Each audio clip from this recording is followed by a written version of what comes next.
सांस और मन का संबंध। चलिए दोस्तों, गौतम बुद्ध आपको बताने वाले हैं सांस से मन का क्या संबंध होता है। लेकिन दोस्तों, आप यह वीडियो, हे माता रानी, जो भी हमारी यह वीडियो अंत तक देखता है, लाइक और सब्सक्राइब करता है, हे माता रानी उसकी हर मनोकामना पूरी करना। चलिए हम आपको बताते हैं। एक बार एक कुत्ता 40 से 60 साल तक लेट जाता है। पर एक इंसान 1 मिनट में 14 से 15 सांस लेट और 80 से 100 साल तक जीता है। लेकिन एक कछुआ जो कि 1 मिनट में सिर्फ 5 से 6 बार सांस लेता है, तो वह 500-600 साल तक जीता है। इससे स्पष्ट है कि जो जीव की सांसों की संख्या जितनी कम होती है, वो इतनी ही लंबी आयु तक जी सकता है। इसी चीज़ को समझकर हमारे पूर्वजों ने सांसों की संख्या को कम और उसकी गहराई को ज़्यादा करने के विचार पर कम करना शुरू कर दिया है, क्योंकि वो समझ गए थे कि इंसान को जीने के लिए साल या महीने नहीं, बल्कि एक निश्चित संख्या में सांस मिलती है और सांसों के लेने की गति को कम करके उम्र को लंबा किया जा सकता है। लेकिन सांसों के धीमी और लंबा होने की यह गति प्रक्रिया रूप से हनी हो चाहिए। जब हम सांसें लेते हैं तो यूं ही प्रत्यक्ष रूप में हमें 3 कर स्थान पर ही महसूस होती है: कंठ, हृदय, फेफड़े और पेट। मस्तिष्क में गई हुई व्यू का हमें पता ही नहीं चलता। कान और आँख में गई हुई व्यू का ही हमें कम पता चलता है। श्वसन तंत्र से भीतर गई हुई निकाल प्रकार से विभाजित हो जाती है, जो अलग अलग क्षेत्र में जाकर अपना अपना कार्य करके पूर्ण भिन्न रूप से बाहर निकला आई है। यह सब इतनी जल्दी होता है कि हमें इसका पता ही नहीं चल पाता। हमें सिर्फ इतना ही जानते हैं कि ऑक्सीजन भीतर गई और कार्बन डाइऑक्साइड बाहर निकलती है, लेकिन भीतर वो क्या क्या सही या गलत करके एक जाति इसका कम ही ज्ञान हो पाता है। यदि हम कमजोर से गहरी सांस लेते हैं तो तेज प्रवाह के साथ शरीर के अंदर बैक्टीरिया नष्ट होने लगता है। कोशिका को रोगन से लड़ने की क्षमता भी बढ़ जाती है। मानव मोड़ में नए रक्त का निर्माण होने लगता है। आंतों में जमा माल विसर्जन होने लगता है। मस्तिष्क की जागरूकता लौट आई, जिसने स्मरण शक्ति दुरुस्त हो जाती है। यूरों की सक्रियाओं से सोचने समझना की क्षमता पूर्ण जिंदा हो जाती है। फेफड़ों में भारी हवा से आत्मविश्वास वापस लौट आता है। सोच, जब जंगल में हवा का एक तेज झोंका आता है तो जंगल का रोम रोम जागृत होकर सजग हो जाता है। सिर्फ एक कबाल भाती या बिस्तरी का परिणाम हवा तेज हवा की उसे जोगी की तरह है। बहुत कम लोगों ने क्षमता होती है। अपने अंदर आंधी लाने की लगातार अभ्यास से ही आंधी का जन्म होता है। 10 मिनट की आंधी आपके शरीर और आपके मानसिक आपके संपूर्ण जीवन को बदल कर रख देती है। आजकल अधिकतर लोगों की सांस उखड़ी और बिखरी हुई रहती है। उतने पुतले रहते हैं कि फिर तेजी से चलती है। लोगों को यह पता ही चला होगा कि उनकी सांसें किस प्रकार चल रही है। जब क्रोध का भाव उठता है तो सांसें बदल जाती है। वहीं पर काम वासनाओं का भाव उठता है, तब भी सांसें बदल जाती है। हमारे प्रत्यक्ष भाव और विचार के साथ हमारी सांस भी बदलती रहती है। इसके साथ हमारे खान पान और रहन सहन से भी ये बदलती रहती है। अल में हमारी सांसों का हमारे मन की स्थिति और हमारे शारीरिक अवस्थाओं में सीधा संबंध होता है। पूरा योग विज्ञान ही सांसों को सही तरीके से ले पर टिका हुआ है। तो अगर हम सिर्फ अपनी सांसों को सही तरीके से लेने सीख जाते हैं तो हमारा जीवन जादू की तरह बदल जाएगा। आज इस प्राचीन योग कहानी के माध्यम से हम सांसों को सही तरीके से लेने के का तरीका और सांसों के जादू रहस्य के बड़े वे विस्तार से जानेंगे। बहुत समय पहले की बात है। एक ऋषि अपने आश्रम में छात्राओं योग, ध्यान और प्राणायाम की शिक्षाएं दिया करते थे। ऋषि खुद भी एक योगी थे। उन्होंने अपने कई वर्षों हिमालय की गुफा में साधना करते हुए बीते थे, जहाँ पर उन्होंने बहुत से सूक्ष्म भावनीय व्यायाम और गहराई से समझा था। और अब वो अपने इसी अनुभव और ज्ञान को शिक्षा के साथ से जन समूह तक पहुँचाना चाहते थे। एक दिन रात्रि के भजन के पश्चात उनके आश्रम का सबसे बुद्धिमान और होनहार छात्र उनके पास आता है। छात्र के चेहरे को देखकर गुरु समझ गया कि उसके माँ से कुछ प्रश्न उठ रहे हैं। गुरु के नज़दीक पहुँचने ही छात्र ने उन्हें प्रणाम किया और कहा, गुरुदेव, मैं आपसे कुछ प्रश्न पूछना चाहता हूँ। गुरु ने मुस्कुराते हुए कहा, मुझे मालूम है, यह तो मैं तुम्हारे चेहरे को देखकर ही समझ गया था। पूछो, क्या प्रश्न है? तुम्हारे छात्र ने कहा, आप अक्सर कहते हैं कि योग, ध्यान और प्राणायाम का मूल आधार हमारी सांसें होते हैं। हमारी सांसों पर नियंत्रण पाते ही हम अपने माँ और विचारों पर नियंत्रण न कर लेते हैं। तो आज मैं आपसे सांसों के रहस्य और उसकी योगी विज्ञान के बड़े में विस्तार से जन आया हूँ।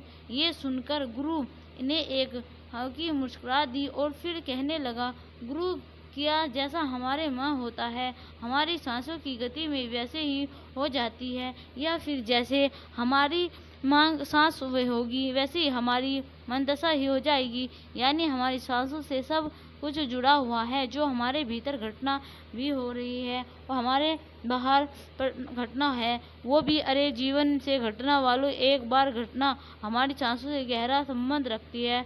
मतलब कि अपनी सांसों की गति पर नियंत्रित करके अपनी माँ और विचारों पर नियंत्रित कर लेना सकते हैं। अगर तुम किसी सच्चे योगी बांधव को ध्यान से देखो तो तुम्हें उसके चेहरे पर एक गजब का ठहराव दिखाई देगा। एक सच्चा योगी बुरी से बुरी स्थिति में भी खुद खुशी और शांत रह सकता है।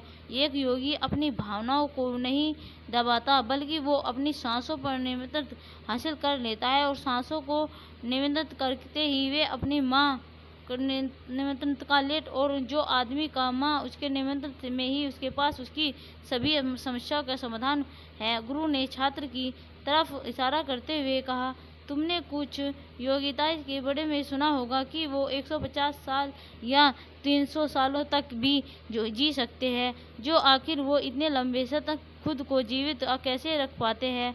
अल में उनका नियंत्रण अपनी सांसों पर होता है।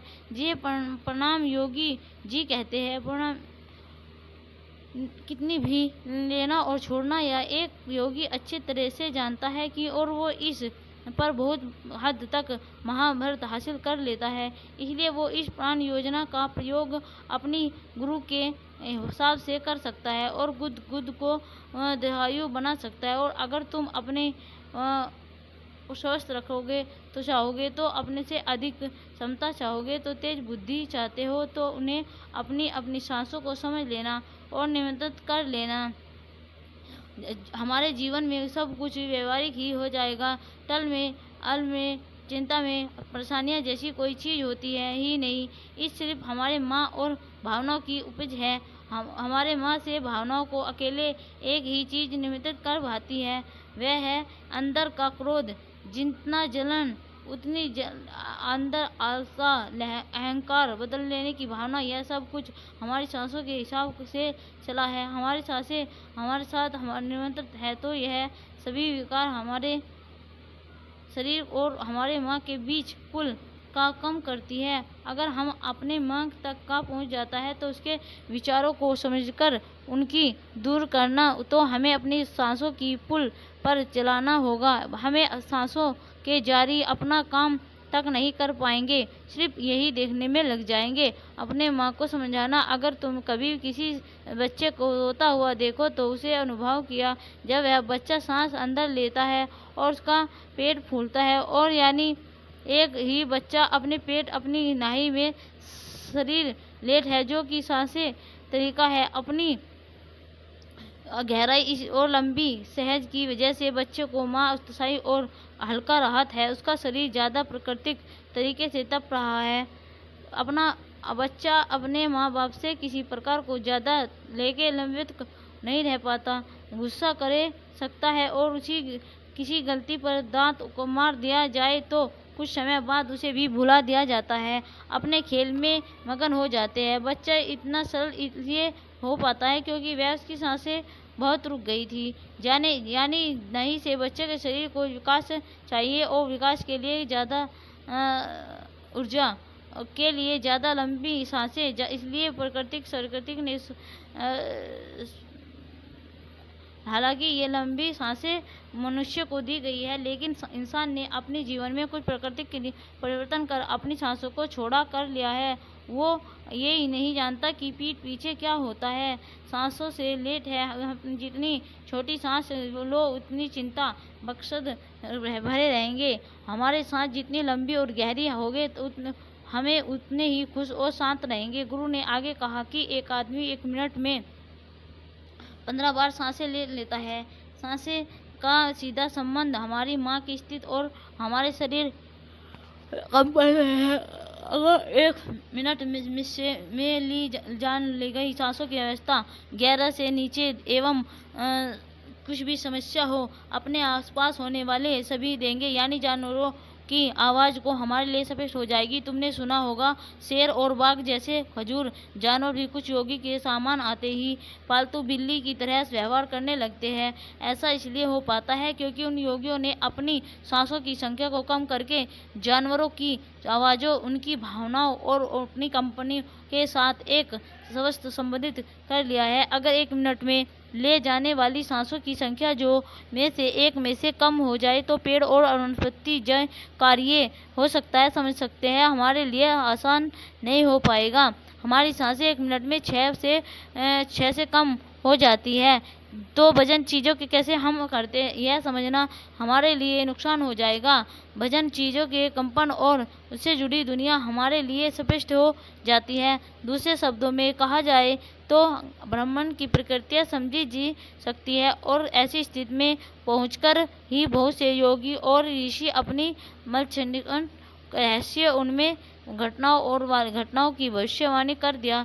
हमारा शरीर जितना स्थिर होगा उतना स्तर हमारा शरीर उतना कम ही हमारी सांसें ले लेते हैं। अगर अपने ले जाए स्तर के एक निश्चित स्तर ले जाए और बहुत से तेज सांस न लेने तो हमारा दिशा बढ़ता चला जाता है। दोस्तों, योगी ज्ञान के अनुसार एक सड़क अपनी सांसों के नियंत्रित कर ऐसा बहुत सी चीज कर सकता है जो साधारण में से तो यह भी जा सकता है कि सांसों का छोटा तक शरीर कर नहीं पाता अनुभव कर सकता है। ऐसी बहुत सी बीमारियां हैं जो जेल में ही हो सकती है, जिनका कोई इलाज नहीं हो सकता है, लेकिन अपने और दिमाग को नियंत्रित रखकर ठीक किया जा सकता है। अपनी सांसों पर नियंत्रण करके अपनी एक ऐसी मानसिक दिशा में मोड़ो जिससे किसी के अब हाथ ना फैलाना पड़े। हमारे दोस्तों, हमारी यह वीडियो आपको कैसी लगी है? थैंक यू दोस्तों। कमेंट में ज़रूर बताएं कि हमारी वीडियो पर आपको कमेंट में लिखना आता है या नहीं। आप कौन सी क्लास में पढ़ते हैं ये भी बताइए। थैंक यू दोस्तों।